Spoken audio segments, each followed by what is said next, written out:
Okay, I'm Thomas Beard, missionary to Mexico, and what we're going to do here is tell you a little bit about what we've been doing for the last 35, 36 years here in the country of Mexico. I actually moved here in Montemorelos, where we're at now, in November of '84. This church that we're sitting in this morning was started in January of 1985. We met for the first 3 or 4 months on the side of a street over here in another section of town. Another little tree out in front of one of the long-time members of the church now, his house, and then we rented a building over the main highway, over the ways from here, for about 4 years and 3 or 4 months, and then we bought the property where this church building here at Emmanuel is sitting at the present time. We built it in sections. We built the first section back in the back, and met services there for a while. We went down in the basement and built it. We met down there for 2 years, and then we moved up to the auditorium, where we now you see pretty well finished here and has been for many years. This church is probably the largest church we have, and number-wise, last night we had probably 150, 60 folk here, and that's about the normal crowd that comes to this church. On the same property that we're sitting on, outside the building here, we have an office, my general office for all the works I do. Here in Mexico, the pastor's house behind us, and then to my left, this side, we have a piece of property where we intend on, in the future, building a building. We've already got the land bought and paid for. We've got the permits already taken care of and all we got to raise up some funds and start building the building. That building will seat probably between 450, 500 people, 450, 500 people. This building here will seat packed about 250, and that's packed with kids and all. Normally, 150, 60, 70, it looks like it's pretty well full. And then apart from this work, we've got about 24 others. We got one that I helped start back in 1977 in the Monterey area. They're still going, and the church is doing good. They're running probably 100, 110, 15 on the general night service.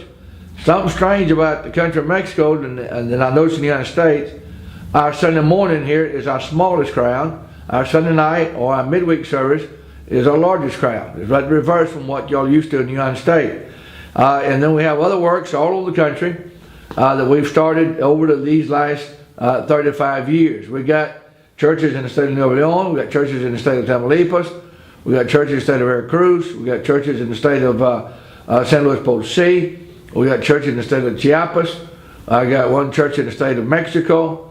And we all together, we got about 25 churches that I've had a part in starting, or a couple of them we just sent preachers out and they went way down in southern Mexico and started their own church. And one of these days I hope to get down there and personally see what they're doing. They've been down there just the last 3 or 4 years trying to get works going.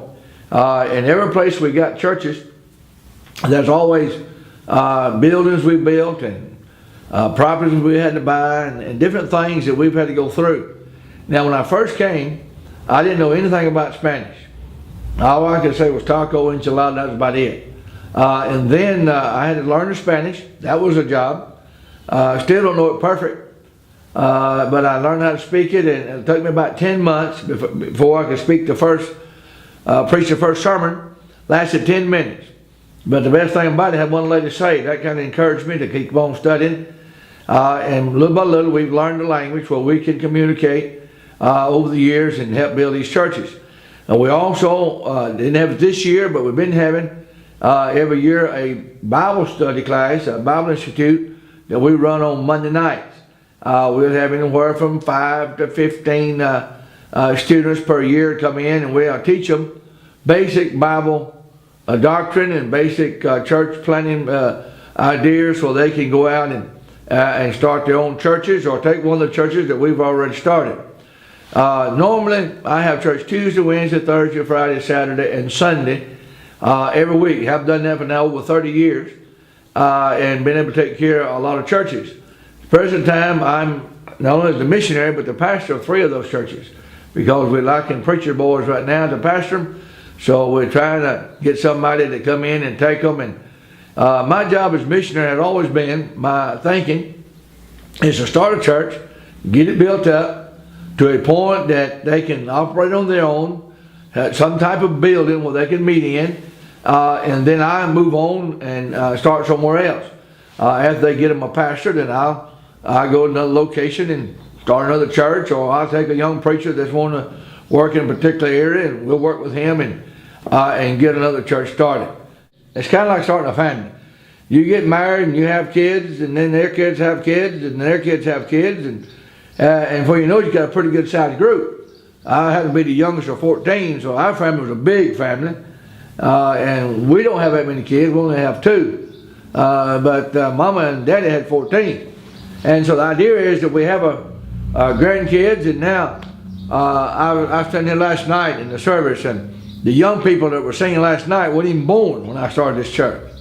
Most of the adults that was here weren't even born when I started the church.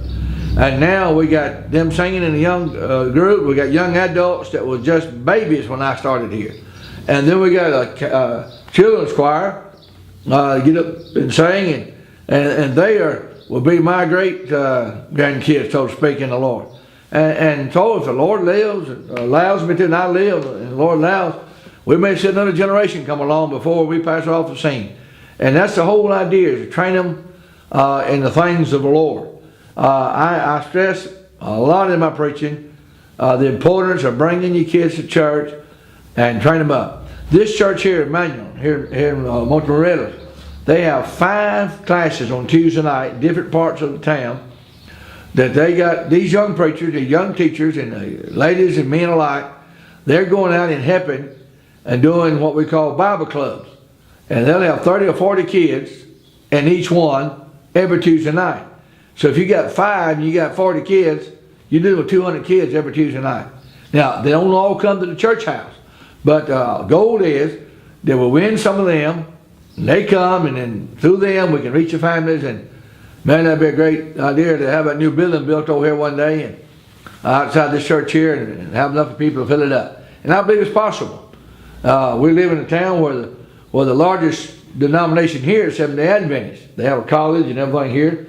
It's not true in any other town in Mexico, but so we have 2 major false religions that we have to deal with. But you know, Lord sent us here.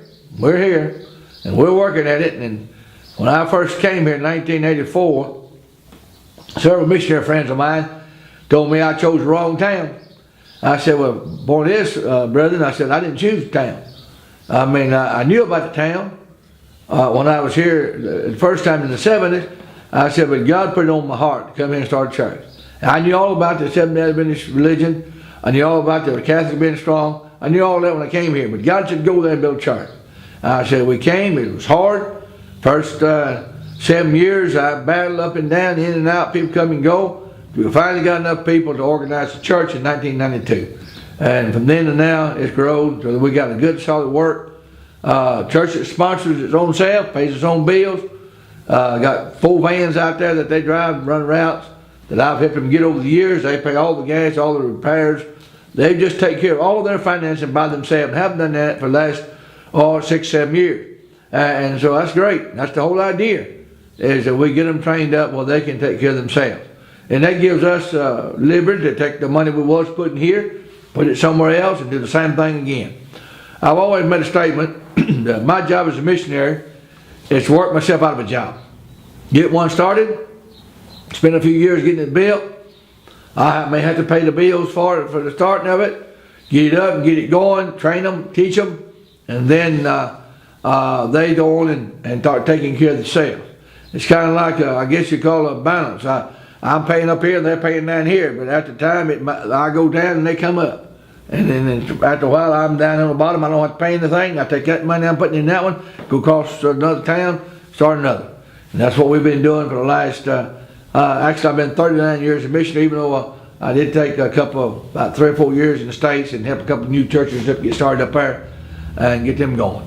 And so the Lord's blessed it. I appreciate the opportunity to serve, and ask that God will continue to give us more fruit for our labor while we're here, and that we can build some more churches, and we might train these. I guess I'm getting to the age I need to be in the training more than the doing.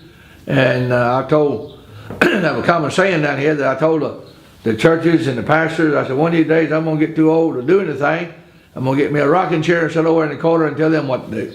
And so I guess we're getting closer to that than it seems like it ought to be. But you know, one day we'll get there. We're not old yet, we're just getting that way. And we're going to continue serving God until the Lord calls us home, or He comes and gets us and takes us out.